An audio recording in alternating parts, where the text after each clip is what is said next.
Hi everyone, my name is Nick Fisher. I'm the Community Research and Evaluation Manager here at Denver Zoo. Our team sits within the Conservation Engagement and Impact Division, and we're responsible for helping the zoo understand the experiences our guests have and the impact that our conservation engagement, learning, and field conservation programs have from the human dimension or social science perspective. Today I'll be talking about what we know about how our guests form their overall impressions of the animals they see during their visits. And for those guests who believe they didn't see the animals they expected to see or didn't see enough animals during their visit, how might we go about improving those impressions for the future? We know that our visitors, or one of our visitors' primary motivations for visiting Denver Zoo is to see animals and be around them. And the easier it is to see them and access them while they're here, the more time we'll have to spend with our guests engaging them in our mission and helping them feel a part of Denver Zoo. One of the primary projects our team works on is our ongoing guest experience survey. We send the survey out every day to a random sample of about 100 people, and we ask guests to rate various aspects of their visit and how those experiences here on campus may have influenced their perceptions of Denver Zoo.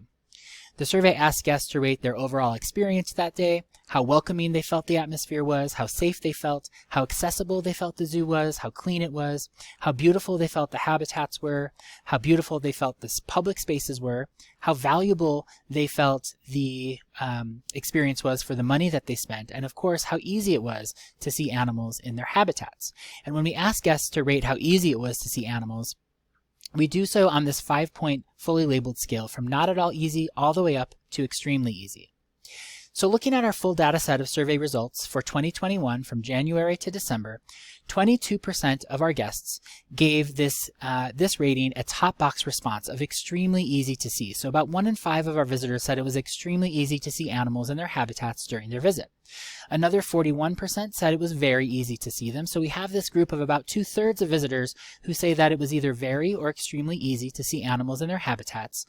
And then we have just over 1/3 of our guests who were missing the mark for just slightly. 37% of guests last year said that it was either not at all, slightly, or moderately easy to see animals in their habitats, and we group this into that less than very easy to see category. It's something that we want to understand more and figure out how we can improve for the future. Remember this rating now because I'll reference it again later on in this presentation. Another question on the survey asks guests to rate their overall experience during their visit, and if a visitor says that their overall experience was either poor, fair, or good, those bottom 3 responses, we give them a follow-up question asking them to tell us in their own words what they think could have improved their experience. In 2021, about half of those comments looked something like this. We were a little disappointed with how many animals were off exhibit, but we understand there are good reasons for that. Or, my personal favorite from this highly melodramatic guest, we only saw 3 animals the whole time. Now, I'm pretty sure this guest saw more than 3 individual animals during their entire visit, but the impression that they didn't see many animals is there. And when our animal care team sees comments like this on the survey and our weekly reports, then their question back to me is usually something like, well, which animals didn't they see? And that specific information is something I don't have because guests aren't always very specific on a survey like this. Instead, it reflects this overall impression that there weren't enough animals, or perhaps there were several spaces that they came across where they felt there should be animals to see, but there weren't. So we're kind of left to figure out, were there actually a large number of animals not visible during this visit, or might there be other factors that contribute to this overall impression of low animal visibility? I think much of that overall impression might actually have very little to do with the sheer number of animals that are out in their habitats visible to guests at any given time. Instead, I think there are a number of contributing factors. These include things like personal viewing behavior. Yep, I'm not letting guests off the hook. We know that they spend not a very long time at exhibits, especially when they come across a space and don't see something right away. Animal activity or lack thereof, so what are the animals doing at the time of their visit? Opportunities for guests to see animals interacting with staff and volunteers. This can play a role in that impression. Opportunities for guests to interact with animals themselves. This also can play a role in that overall impression of visibility. Of course, construction projects or empty habitats that we have, that impacts these impressions. And then finally, we have the actual animal visibility. Are animals actually visible to guests at the time of their visit? So I'll go through each of these and provide some insights, many of them from our guest experience survey. So on personal viewing behavior, we know that the average visit to Denver Zoo is 2 hours and 45 minutes. If you think about all the exhibits we have here, plus attractions, plus food, and of course the gift shop, that's not a lot of time spent at each of the animal habitats. For some context here, we also have some individual stay times for individual spaces that we've done research for. So median visitor stay time at the Edge, our tiger exhibit, is 3 minutes 58 seconds. Median visitor stay time for Toyota Elephant Passage was 13 minutes and 57 seconds. We did this shortly after it opened in 2012, and I bet if we did this study today, it would be a little lower than that. And then median stay time for visitors at the hospital was 3 minutes and 43 seconds. So there's not a lot of time spent at any one particular exhibit, but the more we can encourage guests to stay and spend time seeking out animals, the more likely it might be that some of those lower visibility ratings start to improve.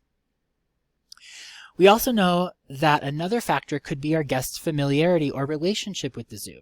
So I wanted to take those lower visibility ratings on our guest experience survey and see how that broke down by frequency of visit. This chart shows the percentage of guests who gave that less than very easy to see animals rating by how often they visited in the past 12 months. You can see that first-timers and those that only visited once had higher low visibility ratings than guests who visit more frequently, and that makes sense. But the most interesting thing to me on this graph is that guests who visited once, those who may have visited Denver Zoo in the past but not yet this year, gave the highest percentage of low visibility ratings. I suspect this has to do with the expectations they had for their visit based on the visits they've had previously or historic visits they had in the past. I mean, they may have visited last 10 years ago, and the zoo has changed a lot since then. So anything that we can do to help first-time and casual visitors plan for what they'll see during today's visit could help improve some of these low visibility ratings today too, by setting our guests up for success in terms of what they can expect to see and do during their visit. How active animals are during their visits is another factor that could contribute to low visibility ratings. And to guests, this often equates to something like, did I see animals doing something cool or out of the ordinary? At the Edge, when we did our guest experience evaluation there, we found that when tigers were actively moving, guests on average spent more than a minute longer at the space than when tigers were just at rest. So when animals are active across the board, we know that visitors will spend more time at exhibits, and that equals more time for us to engage them. Another question we ask our guests on the survey is to select from a list of 13 especially memorable experiences that they may have had during their visit. One of those experiences is this: watching animals move, play, or be active. So I was curious to see if guests who said that they had this experience during their visit would be less likely to give a lower visibility rating. So I dug into our survey data, and here's what I found. The percentage of visitors who gave lower visibility ratings dropped significantly if they said that watching active animals was an especially memorable experience to them during their visit. So said another way, guests who said that watching active animals was an especially memorable part of their visit provided significantly higher visible ratings overall. This probably isn't a surprise to most of us, but it does confirm that the more animal activity and behavior guests are able to see, the better their viewing experience is overall. If we can work to improve the diversity of behavior and the frequency of behavior in species-appropriate ways, of course, our guests' visibility ratings are likely to improve. Another experience that we believe is a contributing factor to visibility impressions is watching staff or volunteers interacting with animals during their visit. And this could be through things like formal or informal training sessions or enrichment sessions, or even ambassador experiences out in the zoo. Another one of those especially memorable experiences from the survey checklist is this idea of watching zoo staff interact with animals. So I dug back into the survey data to see how visibility ratings looked for guests who had this experience versus guests who did not have this experience. And similarly, we found kind of the same result to the previous one. The percentage of guests who gave lower visibility ratings dropped significantly if they said that watching zoo staff interact with animals was a memorable part of their visit. So the more opportunities guests have to see these kinds of interactions over the course of their entire visit, whether they be informal or formal presentations like shows or demonstrations, the more likely it'll be that visibility ratings improve too. One other factor that influences visibility is how many opportunities guests have to be close to animals, or even have animal interactions themselves. So we hear comments like this a lot on the survey from guests who were surprised at how close they could be in proximity to animals during their visit. So once again, I did the same comparison. This is also an especially memorable experience, being closer to animals than I expected to be. And I wanted to see how guests who had this experience would perform on that visibility rating than guests who did not have this experience. The percentage of guests who gave lower visibility ratings again dropped significantly if they said that being closer to animals than they expected to be was a memorable part of their visit. So the more we can design exhibits and experiences that allow our guests to have this close proximity and in ways that make it so that the majority of our guests can have those experiences, the more visibility ratings are likely to improve. This goes for paid animal encounter experiences too.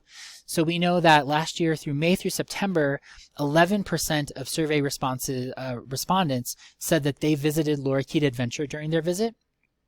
And 23% of survey respondents during the same time said that they visited Stingray Cove. So when guests have these types of close encounter experiences, their overall impressions of visibility improve as well. So the question then I think becomes, how can we get more guests to participate in these types of experiences? And how can we continue to create new experiences like this that allow the majority of our guests to experience animals up close? Another factor, of course, is active construction. So we know that construction projects and empty or unused exhibits are also a big part of guest overall impressions when it comes to animal visibility. Seeing multiple construction projects during a single visit isn't something guests particularly like, even if they know it means great spaces for our animals are coming in the future.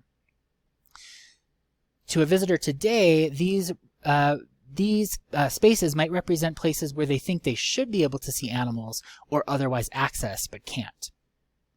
So last year, for the majority of the year, here's a map with a few of the locations that were either closed, slated for construction, or otherwise unused. These will be familiar to all of you. These include the Feline Building, the east side of Bear Mountain, Bird World, the Ambassador Recess enclosure in Llama Landing, and then for a large part of the year we had an empty hoofstock yard in the middle, in between where Kangaroo are now and Bongo are as well. So we know that construction is necessary, of course, and it will mean great things for us in the future, but we always should be mindful about how many of these projects we have running at once from that guest experience perspective. And finally, we have our actual animal visibility. After all the other stuff, we get to actual animal visibility, or the extent to which animals are out in their habitats easily seen by guests during their visits.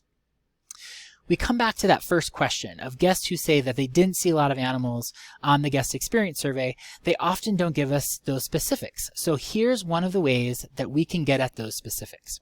We needed to come up with a way we could objectively know which animals were most viewable by guests and which animals were least viewable by guests during their visits. And that's what we hoped to learn by creating this animal visibility scan study. Through a study like this, it will also provide us with systematic data so we can avoid making decisions by anecdote. And that means during the scans, they should help us distinguish between species that are consistently low in their visibility over the course of time, and which exhibits might have just had a bad day, or some other external factor was at play causing them to be off-site or out of sight in their exhibit on that particular day. And then finally, we wanted a way to devise a plan that would allow for both staff and volunteers to help in the data collection. And today, with our animal visibility scan study, we have over 60 volunteers and over 15 staff trained in the scanning process. So, what do scans involve? Scans can occur any day during the week at random times based on data collector preference. So there may be days where no scans occur, and there may be days where several scans occur. A scan involves walking the entire perimeter loop of the zoo, stopping at designated exhibits for no longer than 30 seconds with a few exceptions, and recording whether or not an animal is seen or not.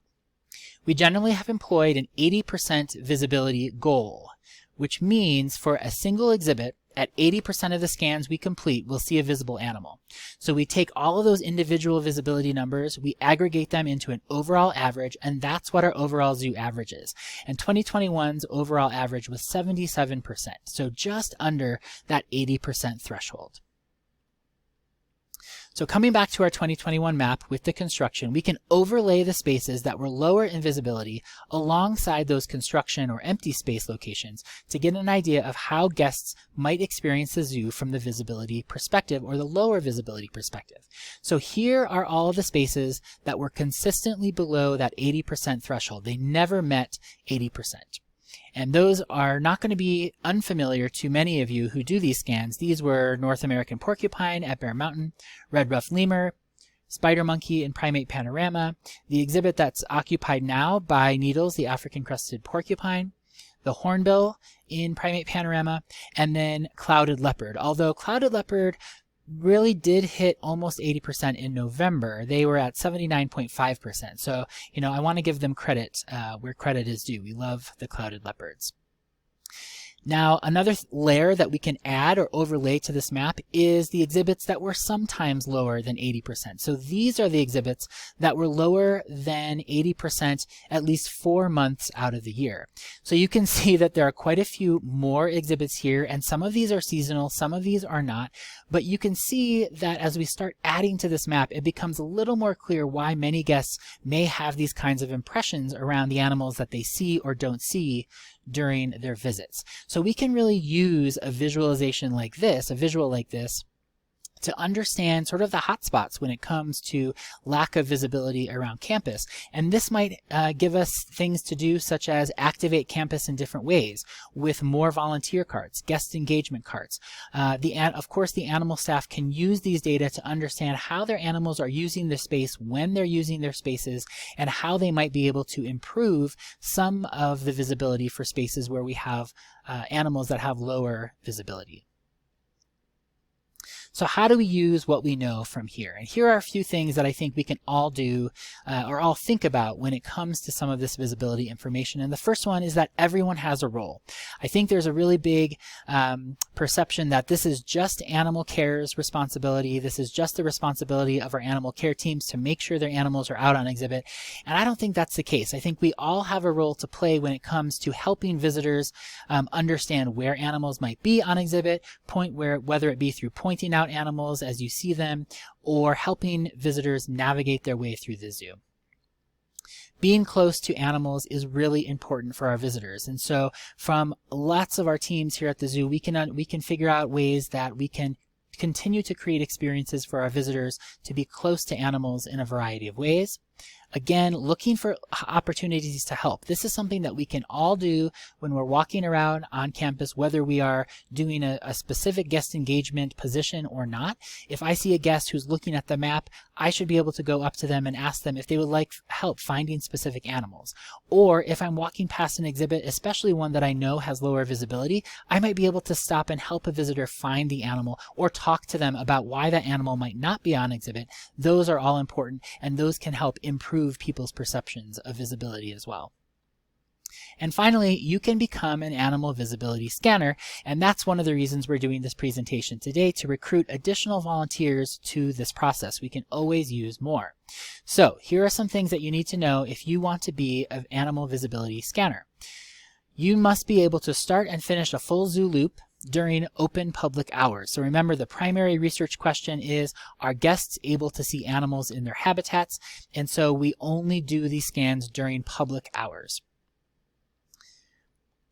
You must also be comfortable using your phone or another personal mobile device while you're walking the zoo. This is how we record the animal visibility through an online form that everyone uses on their individual devices. And then finally, scheduling is so flexible. We used to be on more of a regimented schedule where we had people scheduled regular or recurring shifts, but now that we have so many scanners that the schedule is really wide open. You can do scans anytime that you want to, 7 days a week, as long as the zoo is open to the public. If you're interested in becoming a visibility scanner, go ahead and contact Annie Wallen at the volunteer office. She'll help you get connected to resources and also schedule a training walk with you.